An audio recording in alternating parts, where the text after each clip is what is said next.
लेकिन जब हम बच्चों की शिकायत के ऊपर खुद लड़ पड़ते हैं, बच्चों को ये पैगाम दे रहे होते हैं कि तुम लोगों ने बड़े होकर सुलह नहीं करनी है, तुम लोगों ने भी इसी तरीके से लड़ना है जब बड़े हो जाओगे जिस तरीके से हम लोग लड़ रहे हैं।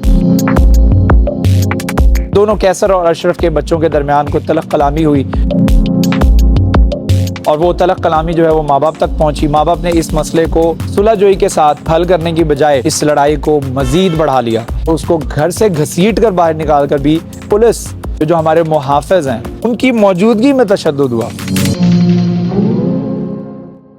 सलाम दोस्तों, welcome to my YouTube channel, welcome to another video. आज की वीडियो में हम बात करेंगे पाकिस्तान के अंदर किस तरीके से इस वक्त अदम बर्दाश्त, इनटॉलरेंस जो है उसका अंसर बढ़ता चला जा रहा है। दो सीसीटीवी फुटेजेस मेरे हाथ लगी हैं, फौरी तौर पर वीडियोस की तरफ आते हैं और बात करते हैं सीसीटीवी फुटेजेस के हवाले से। हमारे अंदर सब्र का अंसर जो है वो ख़त्म होता चला जा रहा है और ये दोनों वीडियोस जो हैं वो उसका मुँह बोलता सबूत हैं। पहली वीडियो ज़रा देखिएगा, इसके बाद इसके ऊपर थोड़ी सी डिस्कशन करते हैं, उसके बाद दूसरी वीडियो को भी प्ले करेंगे।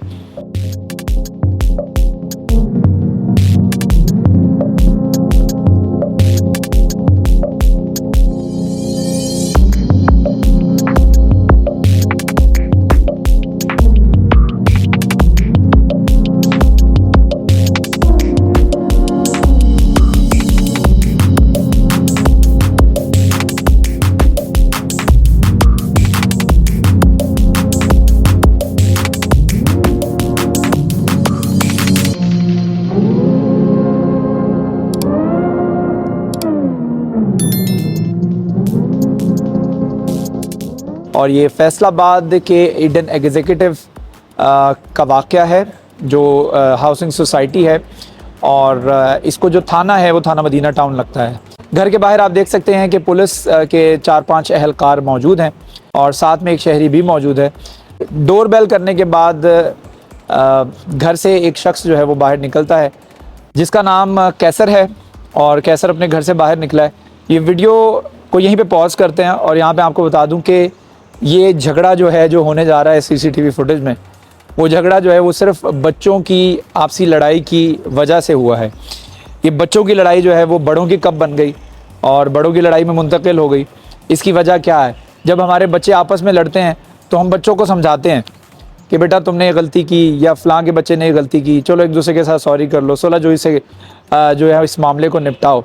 लेकिन जब हम बच्चों की शिकायत के ऊपर खुद लड़ पड़ते हैं तो हम बच्चों को क्या पैगाम दे रहे होते हैं? बच्चों को ये पैगाम दे रहे होते हैं कि तुम लोगों ने बड़े होकर सुलह नहीं करनी है, तुम लोगों ने भी इसी तरीके से लड़ना है जब बड़े हो जाओगे जिस तरीके से हम लोग लड़ रहे हैं। तो ये एक बहुत ही माशरे की डार्क पिक्चर है। आपको मालूम होगा कि आपके बच्चे जो हैं वो आपका कहा कम मानते हैं, आपका किया हुआ ज़्यादा कॉपी करते हैं। यानी आपका कहना कम मानते होंगे लेकिन जो आप कर रहे होते हैं वो उसको ऑटोमेटिकली ज़्यादा कॉपी कर रहे होते हैं। एक छोटा सा बच्चा है जिसको नमाज़ पढ़नी नहीं आती, जो 2-3 साल का होता है, वो अपने माँ बाप को नमाज़ पढ़ता हुआ देखता है, वो ऑटोमेटिकली खुद जाकर उस नमाज़ को ज्वाइन करता है और नमाज़ पढ़ने की कोशिश करना शुरू कर देता है, हालांकि उसके माँ बाप ने उसको कोई ऑर्डर या कोई हिदायत जारी नहीं की होती अभी तक, लेकिन वो उनको कॉपी करना शुरू कर देता है। तो आप जब इस तरीके से लड़ाई करेंगे, आप जब इस तरीके से बच्चों की लड़ाई को इतना ज़्यादा हवा बनाकर और पुलिस बुला लेंगे और आपस में इस झगड़े को जो है वो हाथापाई तक ले जाएंगे, तो फिर आप जो है वो अपने बच्चे को क्या तरबियत दे रहे हैं ये आपके सामने है।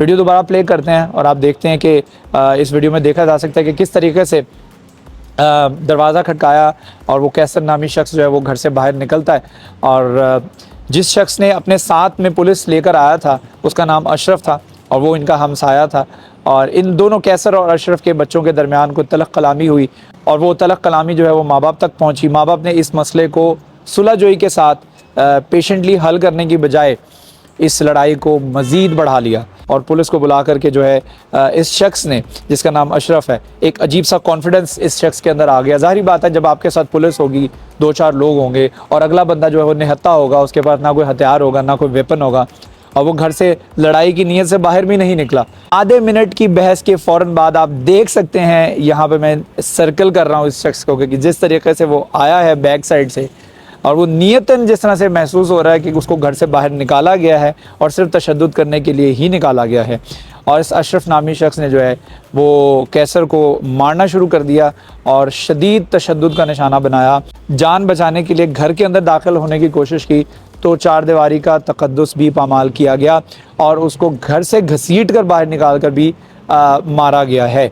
और इस वीडियो को बनाने का मकसद ये है कि ना सिर्फ हमारे अंदर अदम बर्दाश्त बढ़ती चली जा रही है, एक अंसर तो ये है कि इनटॉलरेंस जो है वो किस तरीके से परवान चढ़ रही है। दूसरा ये कि पुलिस, ये जो हमारे मुहाफ़िज़ हैं, जो हमारी हिफाजत के ऊपर मामूर होते हैं, जिनकी प्रेजेंस के अंदर, जिनकी मौजूदगी के अंदर हम अपने आप को बड़ा महफूज तसव्वुर करते हैं, उनकी मौजूदगी में तशद्दुद हुआ और वो कुछ नहीं कर सके।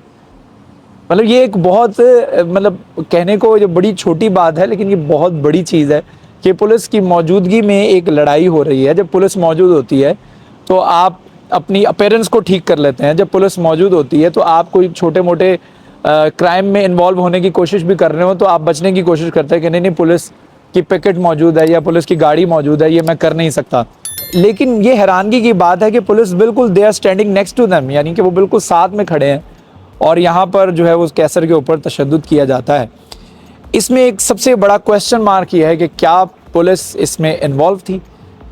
ये क्वेश्चन मार्क है, ये एक अबहाम है। लेकिन पुलिस का इस तरह से खामोश रहना और लड़ाई को ना छुड़वाना, बल्कि आप देख सकते हैं कि इस सीसीटीवी फुटेज के अंदर जो ये आखिरी पुलिस एहलकार है, ये कोई पेपर टाइप चीज़ जो है वो खोल कर इसको पढ़ने की कोशिश कर रहे हैं।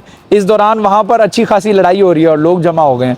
ये एक सीसीटीवी फुटेज है और अब आते हैं दूसरी सीसीटीवी फुटेज की तरफ। और दूसरी वीडियो ये है अजीज़ फ़ातिमा हॉस्पिटल जो कि फैसलाबाद में मौजूद है, उसकी मेन रोड के ऊपर ये वाक़या पेश आया, जहाँ पर एक दुकान के अंदर घुसकर जो है वो फायरिंग की गई और एक शख्स को सरेआम जो है वो जाँ भाग कर दिया गया।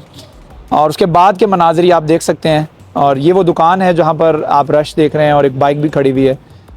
इस जगह पर ये फायरिंग हुई है और ये फायरिंग से ठीक 2 मिनट के बाद की सीसीटीवी फुटेज है। और इस दुकान जो कि सामने आपको नज़र आ रही है, इस दुकान के अंदर वो शख्स जाँ भाग हो चुका है। ये वाक़या क्यों पेश आया, ये सुनकर भी आपको ताज्जुब होगा।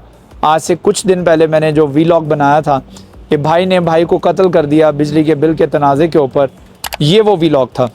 कुछ इसी तरह का सिमिलर वाक़या ये पेश आया है और बिजली के बिल का ही तनाज़ा था और जिस पर दोनों भाई आपस में झगड़े और बिजली का बिल तुमने ज़्यादा अदा करना है क्योंकि बिजली तुमने ज़्यादा इस्तेमाल की है, वही बहस हुई।